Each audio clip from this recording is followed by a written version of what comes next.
Yo, I have three scriptures from Proverbs 18 that I'm going to break down and discuss.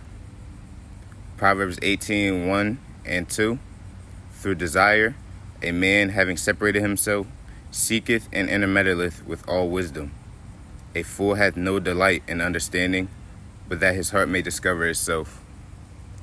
First of all, the first thing that is mentioned is desire.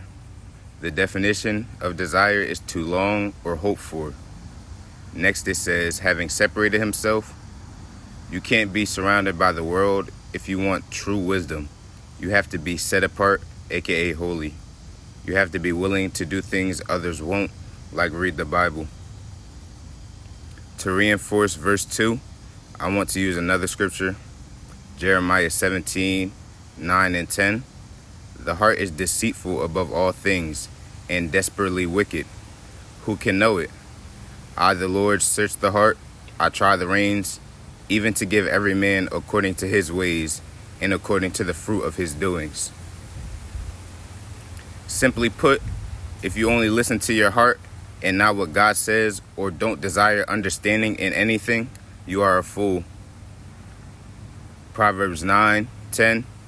The fear of the Lord is the beginning of wisdom, and the knowledge of the holy is understanding. Proverbs 18:12. Before destruction, the heart of a man is haughty, and before honor is humility. The first half of this verse is also reinforced by Jeremiah 17, 9 and 10. The definition of haughty is arrogant or proud. One thing God hates is pride and ego, or when someone thinks they are superior to everyone. To reinforce the second half of the verse, I want to use another scripture again. Proverbs 22, 4 and 5. By humility and the fear of the Lord are riches and honor and life. Thorns and snares in the way of the froward are in the way of the froward. He that doth keep his soul shall be far from them. This is what Jesus, the only acceptable idol, says about himself. In Matthew 11, 28 through 30, Come unto me, all ye that labor and are heavy laden, and I will give you rest. Take my yoke upon you, and learn of me, for I am meek and lowly in heart, and ye shall find rest unto your souls. For my yoke is easy, and my burden is light. Proverbs 18:16. A man's gift maketh room for him, and bringeth him before great men. King Solomon was the wisest man alive. Kings from all over the world came to him for wisdom and befriended him and brought him gifts. This goes back to the first scripture, Proverbs 18:1. When God asked Solomon what he wanted, he could have asked for anything, but he desired wisdom. Solomon's gift is how Proverbs, the book of wisdom, was made. 1 Kings 4:29 through 34.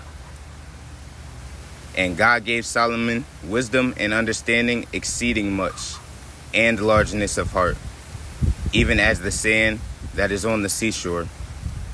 And Solomon's wisdom excelled the wisdom of all the children of the east country,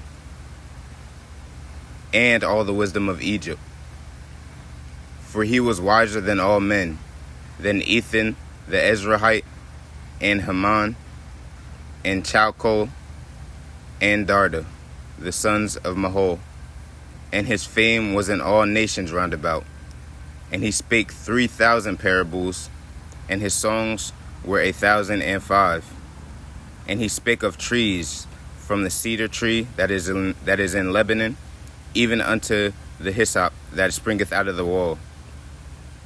He also spake of beast, and of fowl, and of creeping things, and of fishes.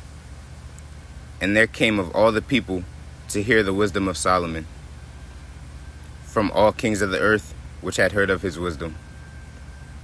Y'all be blessed.